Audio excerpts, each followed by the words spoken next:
Hi, everyone. Hi. Heather, and thank you for joining us for another Homeschool Live. Today, we will be hearing from Christopher Janson of the Bill of Rights Institute. Before joining the Bill of Rights Institute full-time in May of 2017, he worked for 17 years in sales and marketing for the Washington Post newspaper and education program. He has also worked as an education aide and consultant for the Smithsonian Institute's National Portrait Gallery. I'm really excited to hear more about everything that the Bill of Rights Institute has to offer. Thank you so much for joining us today, Chris. Thank you, Heather. It's a pleasure.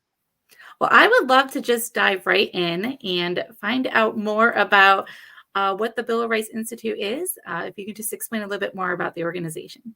Sure, I'd be happy to. The Bill of Rights Institute was founded in 1999, so we've been around for a little over 20 years as an organization, nonprofit organization that creates resources and programs for middle and high school social studies, primarily U.S. history, government, and civics. Over that almost 22-year period, we've created over 4,000 individual resources, and we also offer programs for students as well. Awesome. So this is for middle school and high school, and homeschoolers can use this, public schools can use it. Anybody who wants to give their student more information has access to this. I would love if you could just share with us what you have available on your site. Absolutely. So the first thing I should always say, and we take it for granted here, so I sometimes forget, is that all of our resources are free because we're a nonprofit. We have over 13,000 donors, both foundations and individuals. We don't accept any government support whatsoever. It's all private donations, and none of our donors dictate to us the content of our material. Our material is all developed by our staff, many of whom are former classroom educators and scholars and historians. So, and the other great thing is you don't have to even sign in. So there's no kind of paywall or anything. We do encourage you to create an account. The reason for that is that some of the answer keys, you do have to be signed in as an educator. So we do encourage you to create an account. Once you do that, you can also sign up for our newsletters. We have 3. The first is an educator newsletter that we do every other Tuesday. So the next one comes out tomorrow. And that's kind of a summary of everything new that we've got going on. And we're constantly doing new stuff. The other is an e-lesson, which is a one-off lesson that we send out every other Thursday. And then the third is a student newsletter that tells students and parents and teachers of students about upcoming opportunities for students, including our essay contest, our My Impact Challenge, citizenship contest. All of that I'll go into more in a minute. But we do encourage you to create an account so that you can access the answer keys and also get updates about all of those new programs and resources. So if you go to our main page, billofrightsinstitute.org or mybri.org, you'll see that we've got a new resource coming out very soon. It's completely finished. We're just going through some last minute finishing touches and putting all the material up on the site. But this resource is called The Plainest Demands of Justice, Documents for Dialogue on the African American Experience. It's been 3+ years in the making. Again, developed by our staff, by scholars, by classroom teachers, tested, the activities all tested in the classroom. And this resource, as does all of our resources, uses primary source documents. In particular, with this one, we use the Declaration of Independence as the touchstone. Wow. So the values, the principles, the ideals of the Declaration are used kind of as the touchstone for history of the African American experience in the United States. Wow. So we look at primary source documents, and then we ask questions and suggest activities that all center around those documents.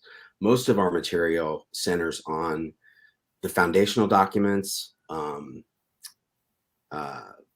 letters, diaries, journals. Supreme Court cases are very important. We have a whole resource on landmark Supreme Court cases. So we're really excited about this resource. It'll be coming out any day now. Wow. Actually. So imagine if we were to sign up and have an account, then we would receive an email letting us know when it's ready. Yes. Yeah, we're Okay. sending out updates, so you can sign up on that page for updates as we release things. Okay. And I should say, Heather, that one of the things that we take very seriously are feedback from parents and teachers and students. So there's actually a form on our website where you can send us feedback on resources, things that you like, don't like, things that you like to see. We rely very heavily on that kind of dialogue. So we're excited to see how people respond to that resource. So a good starting place, if you're just looking to browse what we have, is our resources library. Hmm. Here you'll find um, topical activities. So last month was Native American Heritage Month. The other advantage of creating an account is that you can create your own playlist like this. Oh, So wow. you can go in once you've created an account and create a unique playlist for your kids, right? That is perfect. For your group or for your children. Just plug and play. All of our stuff is plug and play. So we design it specifically so that you can take individual activities, resources, videos. I'll talk a little bit about our video library, which is quite extensive and growing, and just plug them into a playlist. So you could take a playlist for early American history, create your own playlist of early American history, create a playlist around the Civil War or what have you. Hmm. So that's a great feature of the new website. Individual lessons, full texts of a bunch of different primary sources. Another thing that we do is we follow the news and we pull out current events articles, and especially if we see something in the news that we have something that ties directly into. Hmm. So a lot of times there are very difficult things happening in the news. As as you know of me, I used to work at the Washington Post, and we used to teach with the newspaper. And parents and teachers were concerned about presenting, disturbing stories from the news. Right. We again, we want to be able to facilitate those conversations by tying in things from the news with with the actual Supreme Court cases that Yeah. apply. So this is a good example. There's a New York Times story about prior restraint against Project Veritas. So we have a bunch of Hmm. material on prior restraint, Oh, wow. resources, Supreme Court cases, so that you can teach your students what prior restraint is, the principle, and then apply it to what's going on in the headlines of the day. I will be reading that article later today. Thank you. I mean, my brain is just spinning as I'm looking through here. So there's videos, there's Mhm. activities, there's lesson plans, there's so many different things. So you're saying if you do a playlist, you could do the playlist for the videos, but you could also do something for the different activities or resources as well? Yes. Okay. So yeah, you can create your own unique playlist. Call it Mhm. whatever you want to call it. Right, right. Um, Okay. yeah. So the other resource that I really want to show you that is fairly new is called Life, Liberty, and the Pursuit of Happiness.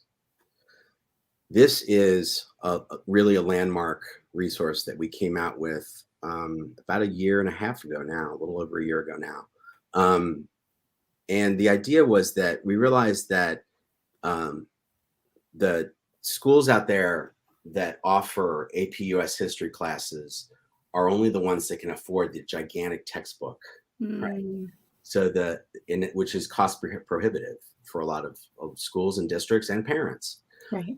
This is the first of its kind open educational resource, aka free resource for teaching AP US Wow. history. When you say AP, you're saying that's college level. Yes, college level. Well, so AP is preparing students to take the AP exam and receive college credit in advance. Okay. So it's been approved by the College Board as an approved resource for teaching AP US history. But really, it can be used by any US history teacher of almost any grade level. I would say below seventh grade, it gets a little tougher to adapt. Right. Certainly, anyone teaching US history will want to look at this resource. It was done in partnership with OpenStax at Rice University. They're in the free college textbook market and have been for many, many years. This is one of their first forays into the high school market. So if you want to prepare your kids to take and pass and ace the AP US History exam, Wow. this is a great resource. It covers all 16 units of the AP exam. Wow. You can see here how it's organized. There are introductory essays, narratives, decision points. The point counterpoints in this are phenomenal. So what we did is we solicited contributions from over 95 scholars from all across the country. Wow. And we looked at important questions in American history. So, for example, Columbus. Was Columbus an explorer or was he an exploiter?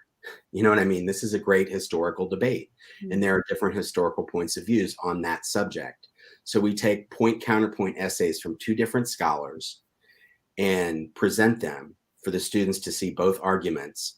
Right. And they can look at the evidence and they can ask the questions themselves and decide for themselves. Right.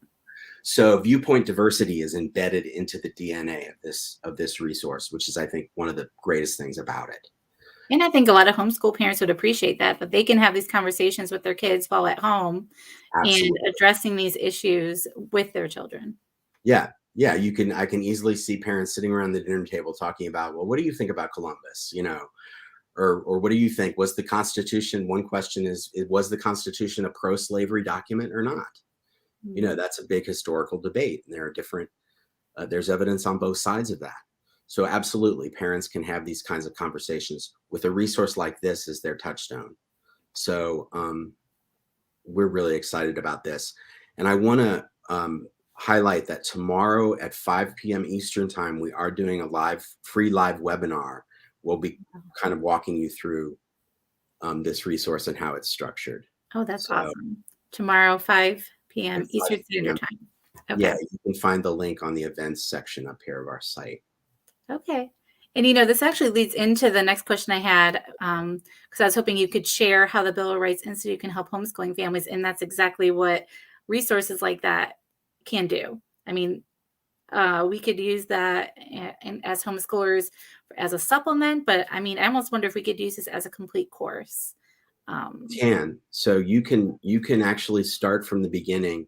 So one of the things about this resource in particular, there are two ways to navigate it. You can sign up on OpenStack's site, which has a platform called Tutor, and the Tutor platform will allow you to track students' activity as they work through. It has assessments at each stage, so you can see how they're doing. You can see what they've read and what they haven't read, what they've highlighted. So the Tutor platform is great, but it's a little bit what's the word? It's a little wonkier. I don't know. I can't come up with a better adjective. I hear you. Some people like it, some people don't. So what we did is we took everything, all of the content, and we just put it up on our website so that you can pull out what you want to use and leave behind what you don't want to use. Right. Again, you're speaking homeschool parents' language right there. So it's right, wonderful. Exactly. Yeah. Plug and play. That's the key for everything. So. But if you're looking, so our new website has a really great search engine.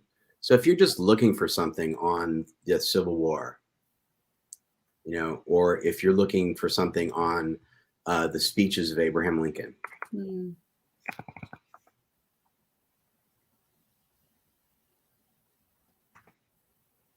can just put in a topic here, and it will bring up everything that we have on that. Wow. Something on Lincoln. And a lot of parents, they struggle when their children are doing research projects because the internet, there's so much. So having a resource like this, instead of saying, okay, go to Google, hey, go to the Bill of Rights Institute, check that out, search in there. And that's, make sure 2 or 3 of your resources are from that site. I think that a lot of homeschooling families could really benefit from that. Yeah, thank you, Heather. That's a really good point. And once you do a search like this, it allows you to filter by grade level, by content. If you're looking for specific activities, If you're looking for just videos on the subject, all the filtering options are here. I love So that. hopefully that's helpful as Awesome. well. Everything we do is tied into a founding principle. So if you're teaching your kids about civic virtue, if you're teaching them about um, uh, representative government, civil discourse, you can also search by the founding principle, checks and balances. So that's also part of our design process, is what founding principle does this resource or activity tie into. Wow. We have a whole resource called Heroes and Villains Hmm. that is, let's see if I can find the actual, okay. Heroes and Villains um, is a resource that is about U.S. history, but it teaches it through the lens of here it is, Heroes and Villains. It teaches it through the lens of civic virtue and civic vice. And again, the students get to decide, you know, what is the virtue that this person exemplified through their life and their service. Right. This is a great one. John Brown was an abolitionist, but he was an abolitionist who believed in the use of violence. You know, how do you feel about that? What Hmm. did John Brown do and say? You know, let's look at the historical documents. Let's look at the actual historical evidence. So history is also a great vehicle for teaching character education, right? Hmm. That's one of the things that we're big on. That's incredible. It's just amazing how many resources you have on here and that they're It's a free. lot. It's a lot. Yeah. So you also have actual in-person events. Is that correct? Something Yes. that students can Let me attend? talk about that. So in addition to the live webinars, and you can find all of the events listed on the events section of our page. But we also have a program every summer in Washington, D.C. for students called Constitutional Academy. This is the only program really that we offer that's not free. It's about $2,000 for the week, but I want to really emphasize there's scholarship funds available, so please encourage your students to apply. Um, they're brought here to the campus of Marymount University in Arlington, Virginia, fully chaperoned at all times. And we take them around and show them the sites. They visit the Capitol. Of course, this year we were not able to visit the Capitol, but we go to the Supreme Court. We take them all around DC. But they also sit in on lectures, panel discussions with journalists, elected officials, people who work in government, people who work Wow. for business in the private sector, and they learn about civil society. They learn about how they can become a part of their government, their national government, and their local, state, and community and civic organizations. So we love this program. It's been going now for several years, and we're going to open up applications in January. Wow. That's awesome. I mean, I love opportunities like that where you can put your child in that situation and then they can see, is this something I want to pursue or not? Just giving them that opportunity and then maybe they'll fall in love with it. And Absolutely. Oh, Heather, I can't tell you how many students after this program we get feedback and they say, I really am inspired now to get involved in government. At a time when obviously things are so politically polarized. We want students to remember that government service is a noble thing, and that you serve your community not just through government but also through private effort. And to that end, I want to introduce you to another program we offer called the My Impact Challenge program. This is a program that it's been in pilot mode, and now we're ready to fully launch it. Another opportunity for your students to get involved by submitting their project to this contest. They can wow. win up to $5,000 in funds to help get their civic engagement project on its feet in their community. Hmm. That's incredible. Wow. We're very excited about it. That's So a that very launches unique January opportunity. 1st. Absolutely. Yeah, absolutely. So your students can win money to, and there are three pillars in the curriculum: um, government, private enterprise, entrepreneurship, and charity. So the project they submit has to fall into one of those categories. So either they're creating a business in their community just that gives back to the community in that way, Hmm. or they're doing some sort of, so if they're already involved in like 4-H Right. or Boy Scouts, Girl Scouts, scouting, um, then we hope to be able to support those existing programs with this Okay. So it contest. could be something already in existence, or they can create their own. Okay. Absolutely. And then at the end, there's going to be a fair similar to, we want to create the equivalent of a science fair for civics, Hmm. where we celebrate their achievements. That's incredible. Yeah, and so there's two more programs that I want to talk about for students. One of them is the We the Students Essay Contest. That launches next Wednesday, the 15th of December, which is Bill of Rights Day. And that's probably our oldest program. It's been going now for almost 20 years. Students submit an essay on a topic. Last year's topic asked students to consider the relationship between equality and justice. And this young lady won $7,500 in scholarship funds with her winning essay. Wow. And we often have homeschool students win. Um, we That's get great awesome. we get great essays every year from all over the place. So But this is due next week. This is due. it's due April 15th. So Oh, the April 15th. main You're going topic, to be launching it yeah, on Bill of sorry. Rights Day. Yeah, Okay. we'll announce the topic next Wednesday, the I 15th. see. But they Okay. have until the 15th of April to submit their essay.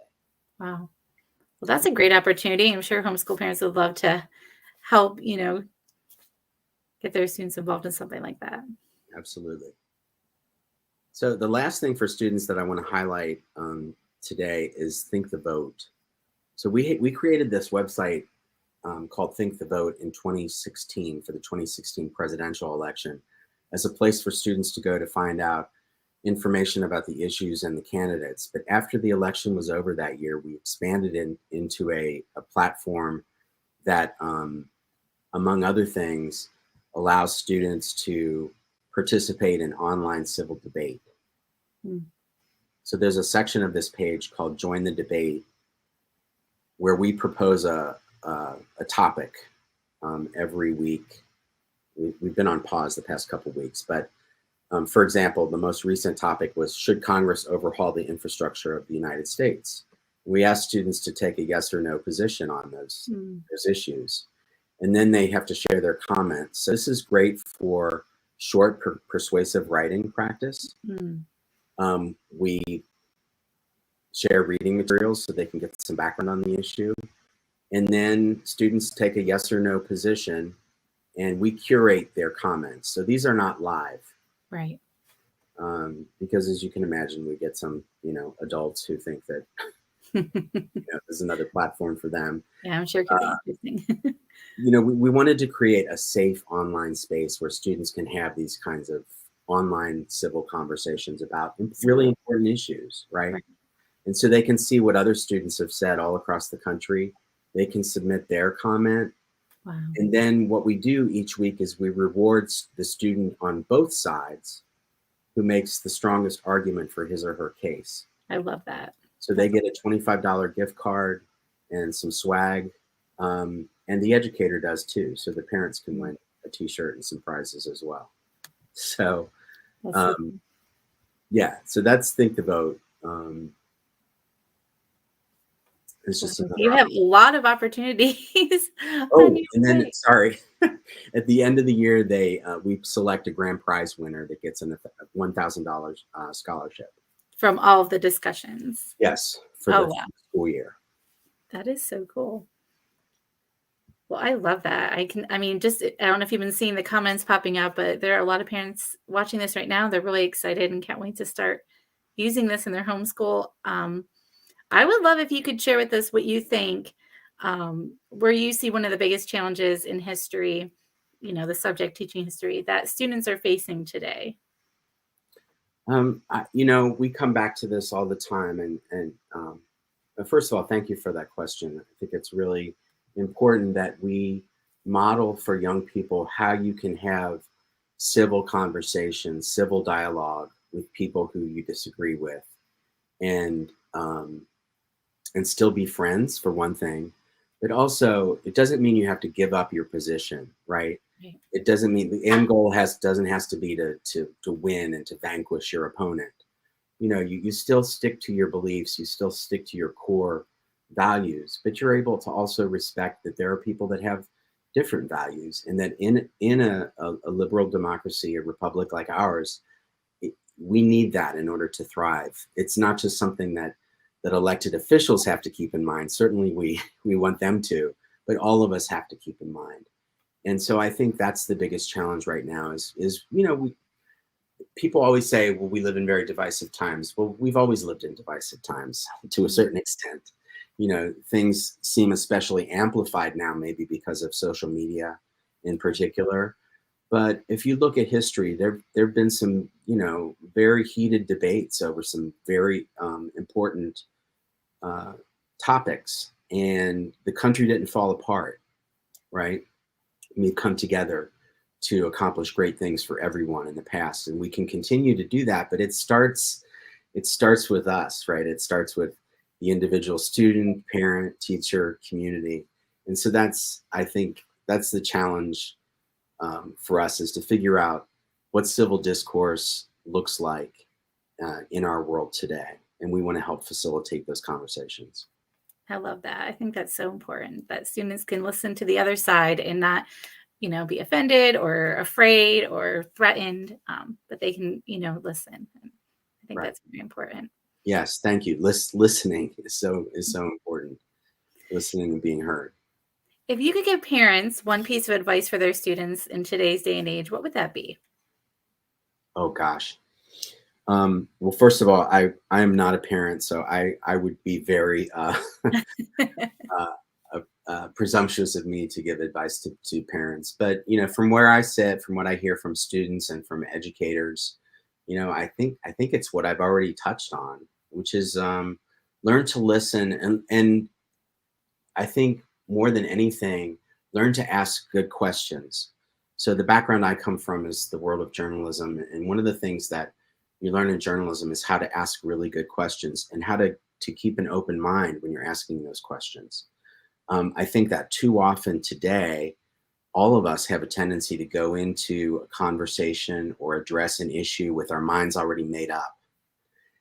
And I think that all of us, myself included, have to learn to keep our minds open and to ask really good questions. And historians have to do that. The thing that historians learn is to investigate everything, and question everything. Don't assume that what you read in the newspaper is the absolute truth.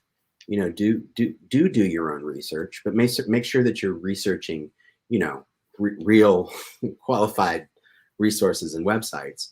But do ask questions, and don't take anything, don't take anyone's word for anything, whether it's a politician or a reporter or um, yeah, I think that's a skill that will serve uh, young people well their entire lives, no matter what profession they go into. Oh, that's great. Thank you. So I just would love if you could tell us how our viewers can access all of those incredible resources you were telling us about. Where is the website they can go? Okay, so Bill of Rights Institute.org is kind of long to type into your browser. I always have to pause on institute. Um, so you can go to mybri.org is sort of a shortened version of that URL. That's MYB as in boy, R as in Robert, I.org. And it will take you to the same website. Again, you don't have to create an account to see all the resources, but if you do, you can create playlists and that sort of thing. And you also become part of our network. So we keep in touch with people and let them know when we've got, so we'll send out a big email, for example, next week when we announce the essay contest topic, and any updates to that sort of thing. So sign up for newsletters. And finally, social media. We're on all the major platforms, and we're constantly updating